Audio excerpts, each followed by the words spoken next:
Everyone, हम पढ़ रहे हैं क्लास 12 मैक्रो इकोनॉमिक्स का चैप्टर नंबर 2। आज हम पढ़ते हैं हमारा नया topic that is citizenship and residentship are two different terms. हमने दो अलग अलग टर्म हैं, दोनों के बारे में पढ़ते हैं आज हम। ओके, फर्स्ट है सिटीजनशिप। सिटीजनशिप होती क्या है?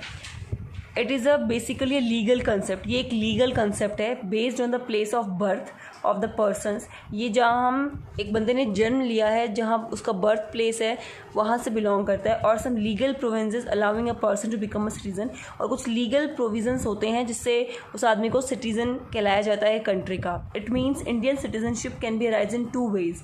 देखो, सिटीजनशिप का मीनिंग हमें पता चल गया, एक लीगल कंसेप्ट है। ये किससे रिलेटेड है? प्लेस ऑफ बर्थ से रिलेटेड है और कुछ लीगल प्रोविजंस से रिलेटेड है, ठीक है। और इंडियन सिटीजनशिप अगर हमें चाहिए तो उसके दो तरीके हैं। पहला, when a person is born in India, वो जो पर्सन है वो इंडिया में पैदा होना चाहिए। He acquires automatic citizenship of India. जो बंदा इंडिया में पैदा होगा उसको ऑटोमेटिक सिटीजनशिप मिल जाएगी इंडिया की। A person born outside India, जो बाहर, आउटसाइड मतलब इंडिया के बाहर जो बंदा पैदा होगा, अप्लाइज फॉर सिटीजनशिप, वो अप्लाई कर सकता है सिटीजनशिप के लिए। And Indian law allows him to become Indian citizen. और कुछ लीगल प्रोविजंस होते हैं, उसके तहत भारत का जो कानून है वो उसको सिटीजनशिप दे सकता है, ठीक है। दो तरीके हो गए सिटीजनशिप पाने के, और ये एक लीगल कंसेप्ट है, ये आपको ध्यान रखना है। अब बात करते हैं रेजिडेंटशिप की। It is an economic concept. ये लीगल कंसेप्ट नहीं है, ये इकोनॉमिक कंसेप्ट है based on the basic economic activities पर जो बेस है परफॉर्म बाय अ पर्सन। एक आदमी उसकी जो बेसिक एक्टिविटी कहाँ परफॉर्म कर रहा है उस पर ये रेजिडेंटशिप बेस करती है, ठीक है। An individual is a normal resident of a country if he ordinarily reside in the country for a period more than 1 year। एक इंडिविजुअल नॉर्मल रेजिडेंट होता है एक कंट्री का अगर वो वहाँ रहता है 1 साल से ज़्यादा, ठीक है। And his centre of economic interest also lies in that country. मतलब खाना पीना सोना सब उसका, रहना वहीं, कमाना वहीं, खाना, इकोनॉमिक इंटरेस्ट उसका उसी कंट्री में है, तो इट मीन्स वो वहाँ का रेजिडेंट है। क्लियर है? दो कंडीशन हो गई, एक मोर देन 1 year वो रहता है और इसका सेंटर ऑफ इकोनॉमिक इंटरेस्ट वही कंट्री है, तो उसको रेजिडेंटशिप मिलेगी। एग्जाम्पल लेते हैं, a Chinese living in India for more than 1 year is a normal resident of India. अगर एक चाइनीज़ है वो 1 साल से ज़्यादा रह रहा है इंडिया के अंदर तो वो नॉर्मल रेजिडेंट माना जाएगा। However he is not a citizen, लेकिन वो सिटीज़नशिप नहीं मिलेगी उसे, वो सिटीज़न नहीं कहलाएगा क्योंकि सिटीज़न में ऐसा कोई रूल नहीं है, सिर्फ रेजिडेंटशिप में रूल है, ठीक है, of India. As it does not hold citizenship India, क्योंकि उसे सिटीजनशिप नहीं मिली है इंडिया की। It means a person can be a citizen of one country and at the same time a resident of another country.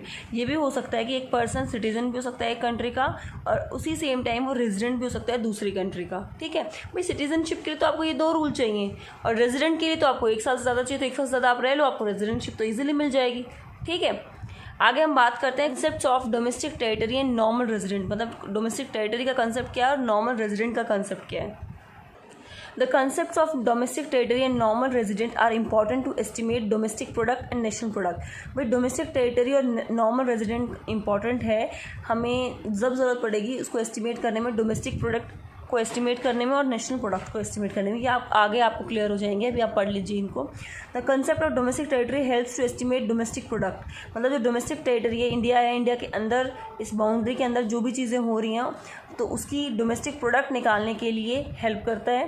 और domestic product include production activity of production units located in the economic territory irrespective of fact whether carried out by the resident और non resident. अब domestic product क्या होता है? Domestic product के अंदर include होती है प्रोडक्शन एक्टिविटी, जो भी प्रोडक्शन यूनिट लोकेट होती है और जहाँ इकोनॉमिक टेरिटरी के अंदर, इसी इंडिया, मान लो हम इंडिया की बात होता है, इस ये इकोनॉमिक टेरिटरी हुई, इकोनॉमिक टेरिटरी के अंदर जो भी प्रोडक्शन एक्टिविटीज़ होती हैं रेजिडेंट द्वारा की जाती हैं या नॉन रेजिडेंट द्वारा की जाती हैं, उसे वो डोमेस्टिक प्रोडक्ट में आता है।